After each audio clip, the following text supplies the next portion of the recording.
大家好，欢迎收听超认真无限公司，我是你的好朋友阿仔斯，我是制作人 Gloria。今天呢有2位来宾，然后他们呢有2个厉害的之处跟你很像。什么东西？一个是手很厉害，是另外一个是嘴巴很厉害。好，开一张嘴。好，那我们来欢迎这个清大的维修聊天室的2位，一位是算是社长吗？市长，聊天室市长俊佑，以及学长长虹。嗨，大家好。大家好。大家如果是听 Podcast 的话，你会听到有一个比较年轻的声音跟一个比较老成的声音。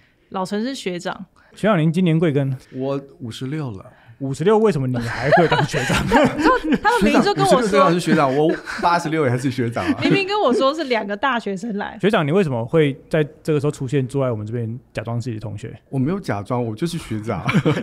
然后其实我在聊天室里面大概3个身份啊，第一个是资深志工，第二个是老学长，第三个我是兵器库库长。兵器库库长兼运兵车大队长司机。哦，我懂了。其实在一个成功的团队里面啊，里面一定要有一个有社会经验的人，跟有一点资金能力的人。对，有粮弹的人，有车的人。好，那我们来听听看比较年轻的同学。大家好，我是王俊佑。那目前我还是清大的同学，对，还在清大就读。你是什么科系的？我吗？我是英语教育的。英语教育，还是大学生？对。然后我跟大家讲，因为如果你长期听我们 podcast 或听我们节目的人啊，你应该都会发现曾经来上我们节目的人，要么就是非常厉害的这个营造公司大老板，对，好，不然就是员工3万人的 CEO，对，然后不然还有一些就是在每一个领域上非常卓越之人。你怎么能怀疑他们2位呢？没有，我要肯定他们，所以想必他们今天2个人会出现在我们这里，这肯定不平凡。是，那说说你们的不平凡之处吧。这个同学很厉害哦，你要不跟我们听众讲你在干什么的？应该是说，其实我们这个维修聊天室其实就是希望透过同学们，还有就是像学长这样子的志工，然后在假日的时间一起来帮社区居民免费的去检修平常的小家电啊，然后去做维修这样的服务，这样子。所以你们是很想要跟别人聊天吗？应该说我们是参考国外的维修咖啡馆的那个运作的模式，然后我们希望结合进聊天这个东西，所以我们的名字才会取叫维修聊天室。但因为很难啊，你修东西应该是很专心，它又不像那个美发师，就是还要你知道一直要顾到跟客户聊天，那很难耶。不会啊，修东西聊天很正常，很正常，蛮正常的。看到我们2个有社会经验的人有没有？所以应该是每间公司都要有一个这个聊天的干部。没有，所以你刚才可以听得出来，这2位的工作分配就是一个负责维修，学长负责聊天。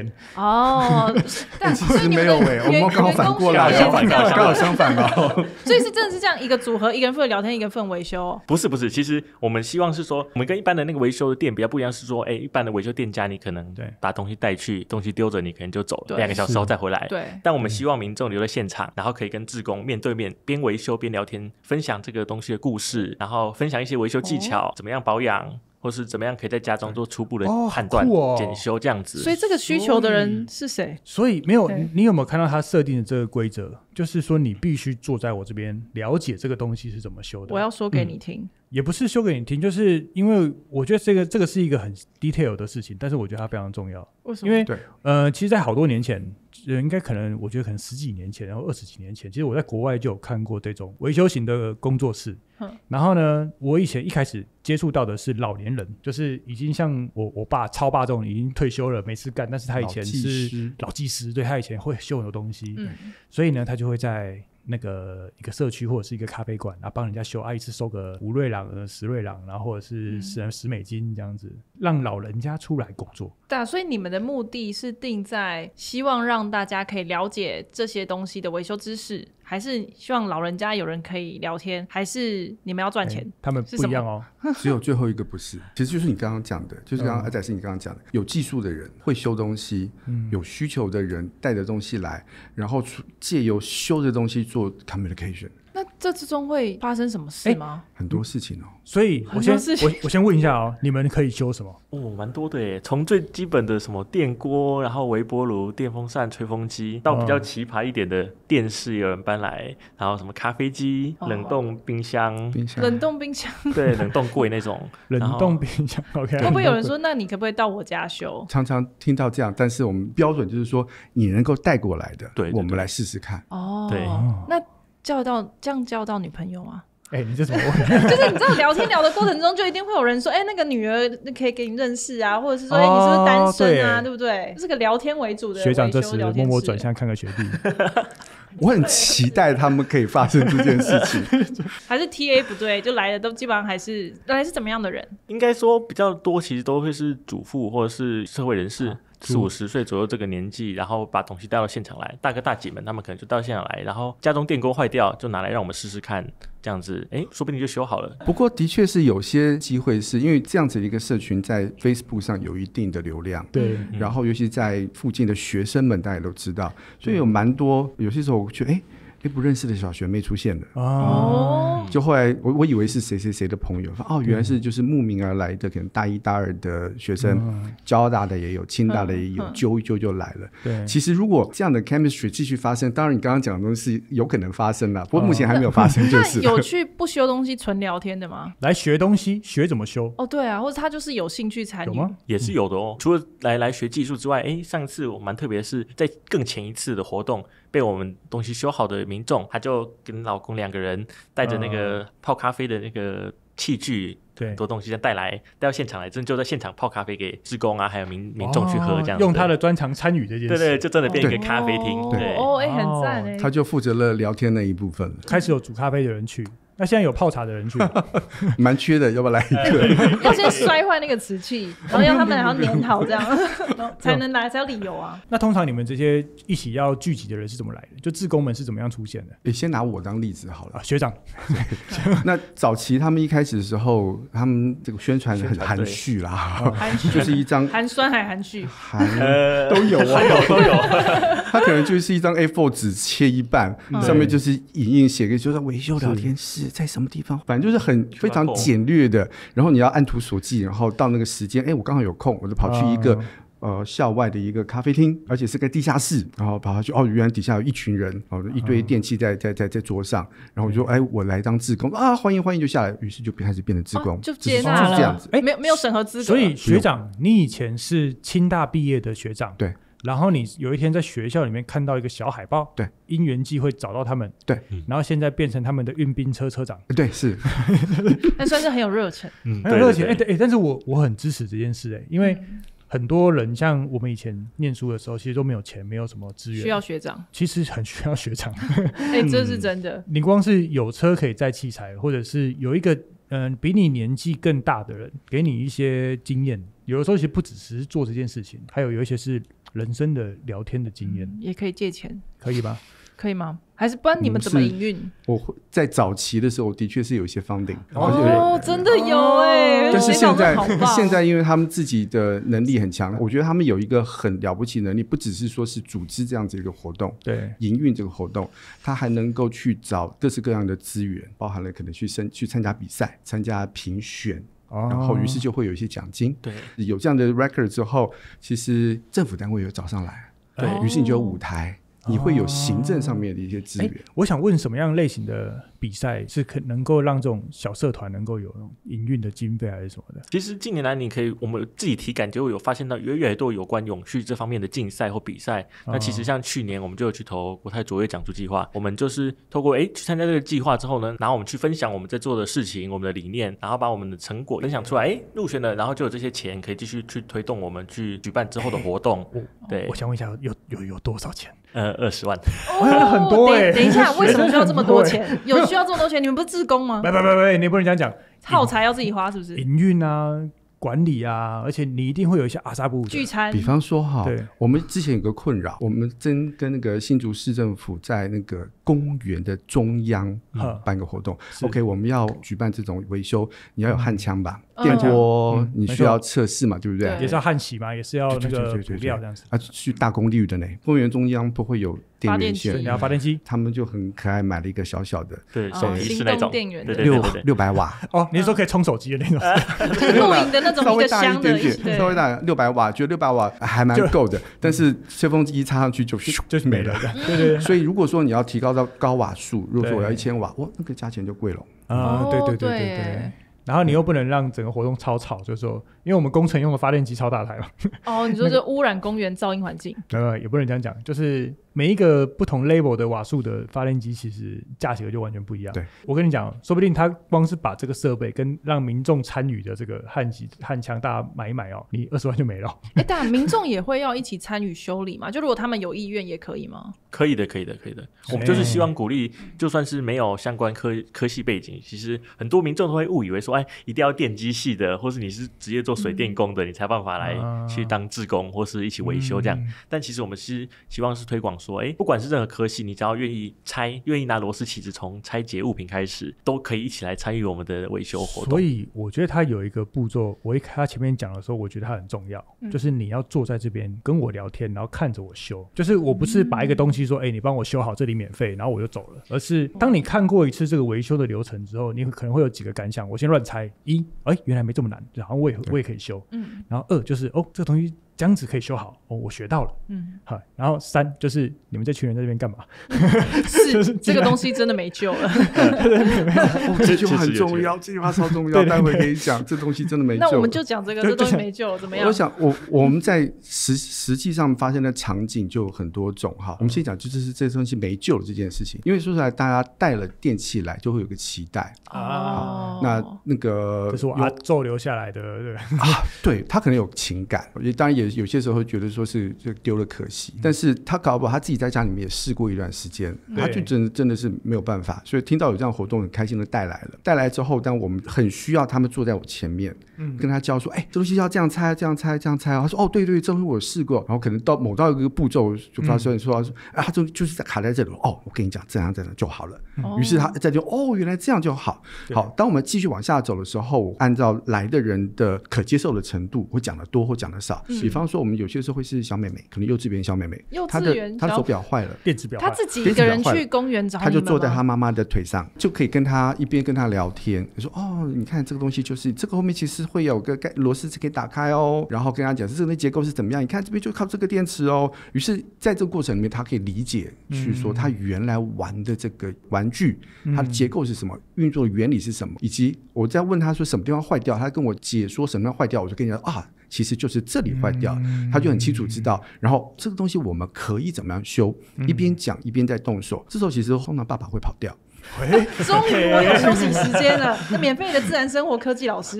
然后妈妈会留着，我们就会一边在介绍的时候，他妈妈大概也可以进来说，知道说这东西什么样，他们也会帮忙帮助小朋友理解说这个东西的原理是什么，运作原理。然后我们通常在这种情境下，我们运气通常蛮好，通常可以把它修好解决，然后小朋友就很开心的带着东西回去了。但是有很多修不好的时候，对，修不好的时候也一样跟他解释这东西是什么运作。你看这边就会有电压，这边电压可以，就表示这边不是这个问题，我们继续往下走，一步步往下走。讲到什么东西很困难的时候，他会看到我这边很努力的尝试各种方法去修，而且一边修一边喃喃自语说这边其实应该会通。不通，那可能我刚刚猜错了。于是他会跟我走这整个 troubleshooting 这个过程，所以他会理解到说这东西还真的难呢。一旦我是完全我说这东西我可能没办法修了，因为怎样怎样，他会很欣然接受，他会说那我缘分已了。你送他最后一程。对，那如果说他不在的时候，那我花了很多精神去 troubleshooting 完了之后，发现东西真的没办法修的时候，他人过来他说我就没办法修，他只是知道没办法修，他其实阿伯就会想说那没好，你可以跟我骑轨吗？没好。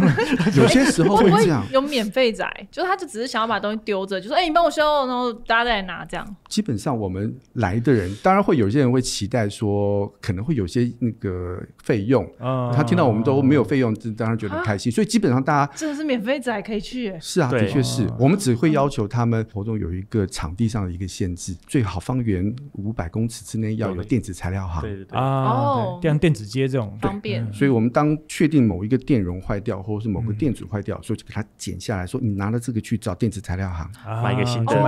我还以为你们连这都要帮他们付钱。没有，因为他们没办法预测说今天会来什么，所以它里面你要没有备料。对好比说你要留电阻也好，你要留保险丝也好，你不知道要留多少什么样的材料台中就是有电子街这种，你可以去买到各种样的电器电材跟各种有的没的。我觉得第一个成本材料上可以控管，也不会囤货，这是一个聪明的方式。主要是我们储藏空间也不大，没那么多地方可以放东西。那你们这样一次出去会有多少人员跟东西啊？其实我们现在就是团队成员加志工，差不多都来到10个左右，差不多10个。一次活动都是以4个小时，有时候休久一点，拖到5个小时的活动，差不多都休25到30件吧，最多。那这样要排队嘛？就是来的人要我就可能要拿东西等待，或者在那边喝个咖啡等这样。我们现在其实有一个预约机制，因为其实我们在脸书、IG 还有 LINE 的社群都有我们的那个粉丝专页，民众在上面看到我们公布的活动讯息之后，我们会有一个表单。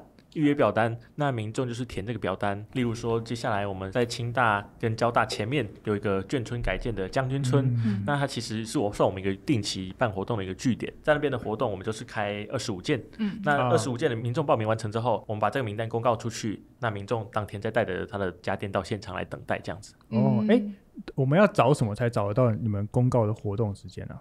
我们要搜寻什么？其实只要搜寻维修聊天室 Fix and Chat， 然后在我刚才讲到那3个平台都找得到。然后我们都会有同步的公告活动讯息，还有成功报名的名单这样子。那这样子，我想要听一些比较有没有什么很印象深刻，比较想听奇葩的案例啊？比如说，就是有没有人修完然后就不知道落泪，还是怎么样？因为维修的人一定是什么样的人都有，从年纪大到年纪很小的。有遇过什么最奇特的，或者是你现场无法 control 的状况？我有一个印象比较深刻的，有一个非常非常执着的阿姨，执着，很执着。是个唱 CD 唱盘，就小小的可吸式的 CD 唱机，是好。然后那 CD 唱机会有几个问题，第一个当然电路板供电或者说是讯号解读，第二个它是机械，比方说那个雷射读取头，第三个它在比较一般的机械，它可能那个盖子，所以它其实什么都有问题，所以当时的盖子的塑胶件的问题就很难修。然后那时候我们有更资深的那个志工，其实是水电师的学长，是你说80岁的资深还是怎么样？大概有60-70岁啊，差不多。陈大哥，你们团队有70岁的，年龄层很丰富。对，他是我们的镇世之宝。真的，对，他真的是什么都会。他是可以看的那个电路板，他说电源从这边进来，所以我这边应该会这样嘛，这边应该会这样，这边应该会这样。老电工，因为老电工其实老电工的维修都是原理型的，因为其实现在很多年轻电工他换东西就是模组换，但是以前老一辈的人他们都是用原理，如果他不会通电，那一定是它的上面什么了啊！如果上面不会通电，那一定是什么了。它有一个溯源的，对，溯源型对。所以像他就是可以帮他这样一路就找。那一块板子其实他已经有一点放弃了，但是那位那个阿姨就没有放弃。阿姨没有放弃，然后我们会一直在想办法，因为他会在旁边，然后我们就一直要陪着他，然后说这个我们就这样一起去试，那可能是可能是这个。他说好，那我们来试试看，把这个东西怎样。然后可能刚刚讲了说，我们一个活动可能是从下午2点4个小时30件，每一个小时可能就要修个大概7-8件，他那一件可能就会占掉一个人的2个小时，其他的时间哇2个小时，因为他就很锲而不舍的会想要去了解。可这个我觉得回到一个本质，会不会其实有一些人也知道东西不一定会修好，他去是为了要拯救某种，也许有时候是他们不一定东西坏掉，而是他们可能需要一个出口。你是说像那个医院那个人已经 OK 了，然后他还是一直在那边压那个对，好像他想要送他一程，或者是他想要，也许他也不是这东西的问题，是他需要找一个人聊天。就是那时候一开始我就在想说，就他们修理东西，尤其是维修聊天室，他会不会其实维修的并不一定是物品本身的坏掉，有时候我觉得有可能是不知道人的心的。你说以前我们难过或者什么想要跟以前我们听过有一首歌那个嘛，就是什么修理车修理你修理玻璃，最后还有就是修理你的爱情，果然是在求爱的是不是就是他修那个东西，就是他已经不是在修车了，那是一个形式化的方式。我曾经我的爱情故事，我在修这件事情，我是在维修一个情感，他在回忆这个东西，对，陪伴了我这么久，说不定那个唱盘当年是谁买给他的，所以他才会这么的执着。那最后有修好吗，学长？那个没有。哇，那他你葬送了他的爱情。不过有一次像一讲，我想起来，另外有一个大1大2的一个学妹，然后有一次我晚到发现2个落地的大的落地音响、唱盘、扩大机，超古老的，我想说哇，居然真的搬来了，对，而且居然搬来的货主是已经在旁边帮忙修的一个学妹。他只要呛一句就是说，你不是说你只要搬得来我们就帮你修嘛？我跟你讲，你就是没遇到我们这种人，我下次连吊车就吊过去开车只要你搬得来修这台啦，对，请他掐伸出来吊车把它吊到他们前面我们会很开心哦，难得有机会可以玩吊车耶。然后音响怎么了？学妹的音响，那个学妹的音响，就后来发现是她可能回阿公家，然后发现阿公的那个音响那个很久没有用，她觉得很好奇啊。阿公说其实之前都还可以用啊，怎么，所以说她就尝试的自己修了一段时间，没有成功。于是她就听了这样的一个活动，就真的把它搬来了。搬来之后，其实就大家一起研究。我们这个最老师傅陈大哥来进来，他说啊，其实大概是怎样就好。我们就开始去量，量完之后也大概知道，因为有些电容真的是就爆掉，然后大概几个东西挑出来之后，然后他也去买了回来了，最后还真的就把它修起来了。那是他阿公的音响。我算是蛮爱修音响的，就是因为你知道其实音响不太会坏。是吗？对，音响它有几个维修顺序很简单，就是首先你先买一瓶那个电阻清洁剂因为大部分音响不会响，都是因为台湾潮湿嘛，所以你的那个头氧化啦，喷一喷清一清，这个如果没有办法完成，那就开始检查线路有没有断掉。你再这样子我们频道就会收到音响第三个就学长讲的，就是你如果看到那个电容它前面跑起来，就是有凸起来的爆了，你只要打开不会响，那就是换电容。那基本上其实到这个步骤就差不多了，解决70-80% 以上，70-80%了。那剩下99%，你如果这样再修不好的话，那就是有业障了在里面。需要积阴德的部分了。要积阴德，就是要么查电，要么查线路，就是没了。那你们的据点有扩散到那个新竹以外吗？比较少，基本上都是以新竹为主。但我们时不时会收到一些单次的合作活动，例如说3月我们就可能去桃园的原百。站前的原百，这样不错。然后之前也有去过台北的一些咖啡厅，然后去办活动，这样子，就是他们可能也是类似这种环保的团体，然后或是他们有一些计划，他们也想要做一些像是这种维修咖啡厅的感觉，永续啦。对，然后他在网络上找到我们，然后就来联络。因为其实我很推荐大家维修东西，因为现在的大家都是快时尚，所以买一买就算了。你很多3C 用品或电信用品1年你就丢了吧，就换了。然后我都会觉得大家宁愿买好的东西，然后用非常久，传3代，然后你可以一直维修一直维修。可是电器不就是很容易，像行动电源你可能就会一直换啊。行动电源那个就是现在这个时代上面就是一个很大的。我们也修行动电源哦，有修过，很危险的行动电源。那我下次送你2个那个专门灭行动电源的灭火器。失火的时候很需要。失火的时候，因为一般灭火器没办法灭。其实当然我们看到离聚合的那种，可能就比较小心一点。可是很多其实是18650，18650就比较简单一点。你只要你有点焊机，因为大部分那个保护电路不会有问题啊。学长，我好奇，你以前念什么科系？物理系的。你是念物理系哦？清大物理系当年应该是相当的高分啊。对啊，相当的难考啊。我们以前还好，以前还好，只是在座的各位你们都考不上。对，那是肯定，我真的没办法。但是我觉得很酷诶，就是等于是今天帮你维修的那个人是清大物理系帮你修，如果清大物理系都修不好的话，所以我才想说，他们这个概念会不会在台湾开枝散叶？就是也许有某个。后来清大念完去念了台大好了，他就把这件事情带到台北啊，或者什么？还是团队是大概成立多久，然后有外散的迹象吗？对啊，你们这个团队做多久啊？当然，这个也是我们之后未来的目标，希望可以达成这样子，就是团队的扩散啊。但是这其实这个团队就是我大一的时候，他其实成立的时候那个契机非常的刚好。因为我在学校看到了青年发展署在推的样飞全球青年行动计划，然后当时大一的我就随口问了我旁边的刚认识的同学要不要一起去参加他说好，然后我们就去参加了，就花了1年的时间，差不多1年的时间来发想、写计划书、访问国外的组织，然后到开始筹备我们第一场活动，差不多1年这样子，然后所以后面3年差不多是我们的行动期，那前面是准备期这样子。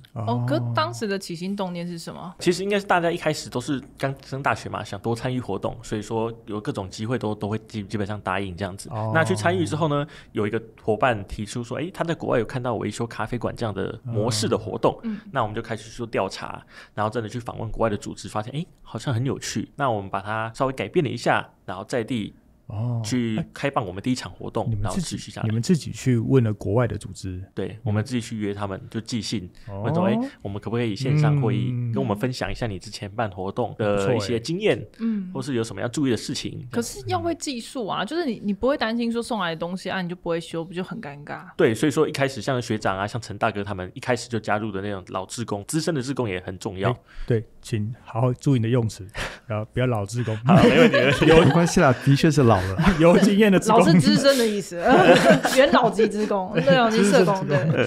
他们团队一开始晨其实是厉害的啊。对，那我们一开始团队的伙伴其实有一位就是一开始就是工程师的，他那个也是比我们大一点点，然后已经是在工作的。那他一开始就是担任我们一开始技术担当，但是因为后来工作关系，他搬到台北就比较没办法参与活动，所以后来就是靠资深大哥们，然后和我们同学一起加入去学经验、学技术，然后慢慢才能修越来越多种各式各样不同的物品这样子。学长，你是观察他们多久，你才会真的想要加入 sponsor 就资助他们？这是一见钟情真的你是一看到当下，这就是你内心想做事。我觉得新竹的科学园区的工程师们有一个族群，这些人都是理工科出身的，他可能从高中就开始非常熟悉欧姆定律、各式各样的左手定律、右手定律，他都很清楚，可是都没有时间去动手。这一群里面有些人就像我一样，就是说是可能在家里面的东西坏了会不甘心，会想修，于是在家里面可能多多少会有些工具，所以你会稍微知道一点东西，只是说你修的仅限于修家里面的东西，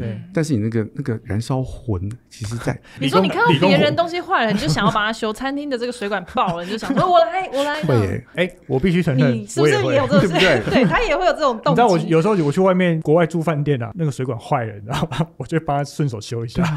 会哦这一群人其实心里面有那个魂在，但是不见得有那个机会动手，没有舞台发挥啊。所以说手上其实有些工具，那我们其实在后来的活动里面有发现这群人其实很多，我们有好多志工也是带着自己东西来修，他说我家里面没有工具，我来借你们工具，来最后就坐在旁边然后修他自己东西，然后跑过来说有没有什么东西借一下我去修，他很开心把自己东西修完了之后就回来说有什么东西可以分我修一下，可能分我修这种分食概念。没有，我觉得那个很像是一种，我觉得那是一个善念，就是说那个对我来说不难，但是对你来说很困扰帮了一个人。对，我可能只要想5分钟我就可以帮你解决的事，你可能困扰了很久。这真的很需要，因为像一般女生，假设我有一些东西坏掉，我想想我什么东西会坏掉，女生应该那种吹风机超容易坏啊。对，就会直接买一个新的，其实因为就不知道该怎么办，或者送原厂维修，然后就很贵，就想说天哪。吹风机就是因为你那个人体毛屑毛发它直接吸进去塞在里面，其实那个就清干净就好了。当你积在那边里面过热了，热了之后开始就是才会产生后面的问题。所以我觉得今天算是打开一个想象，就是以前都以为就是只能打原厂保固电话或者是买新的，今天还可以先上维修聊天室看说下一场在哪里。没错，我可以先带过去修一修。而且我自己刚完全听完我会想帮忙对啊，那你们如果缺工具的话，欢迎或者是台中分部，因为当然我在台中啦我可能不太能够跑去新竹，你可以当资金的学长，我可以当工具赞助商，你也可以当司机。我司机我可能没办法，我自己都需要司机。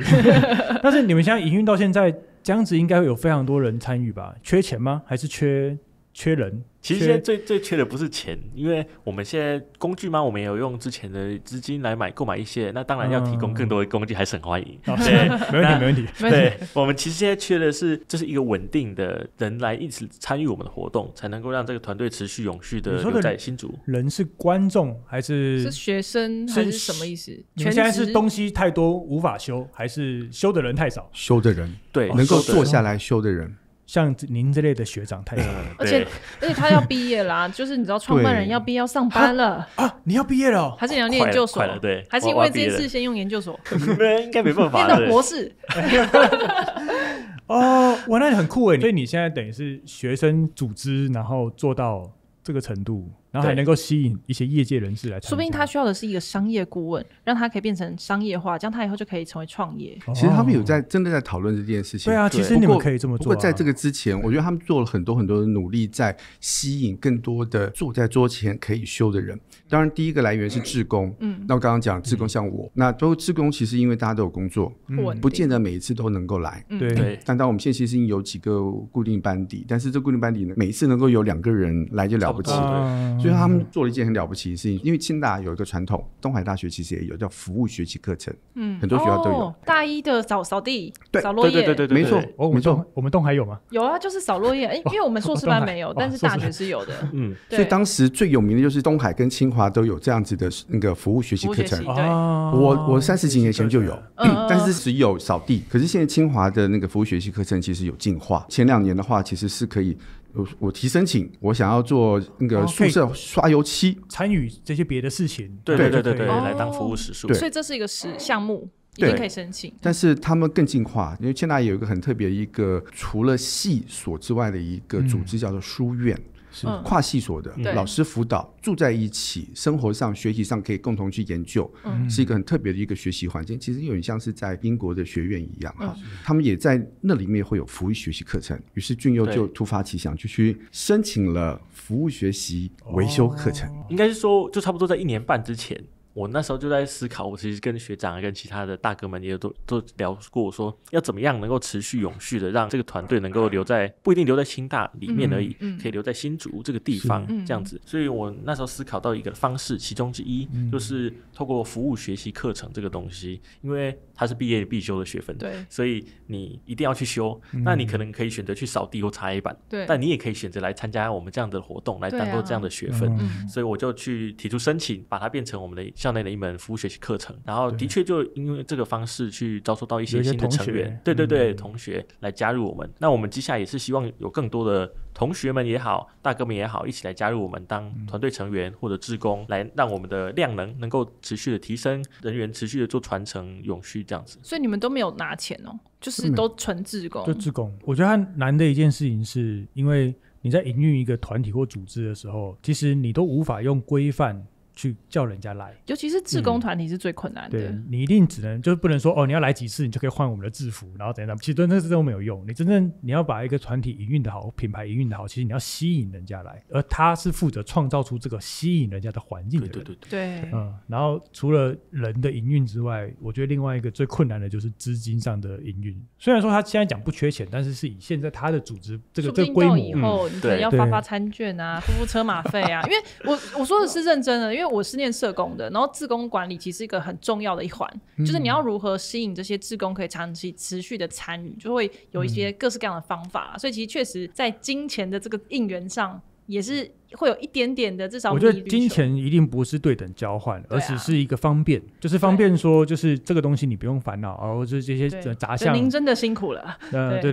他不是为了换便当而来当志工的，不是为了换一天成800块，不是。对，当然不是。所以我倒会觉得，而且在营运的团体的比例上啊，有的时候你去找资源的资金，它其实可以抓一个趴数。来自于学长们的 sponsor 资金也可以抓一个趴数，来自于就是这些讲座计划或者是一些外面的资源。对，我觉得它其实是有一个占比，你可以找蛮多就是专业经理人给你们一些蛮多的建议的。那现在最大的这个资金来源是哪里啊？其实就是我们到处去投比赛，然后计划这样子，这也是我们用来招收团队成员的非常好的一个，你说教大家怎么去提案啊？一个方式，对，让大家去学习的技能。对，你可以来这边，我们有计划有资源可以让你去练习报告，然后你也可以练习去做写计划书，你也可以练习接受采访，像这样对。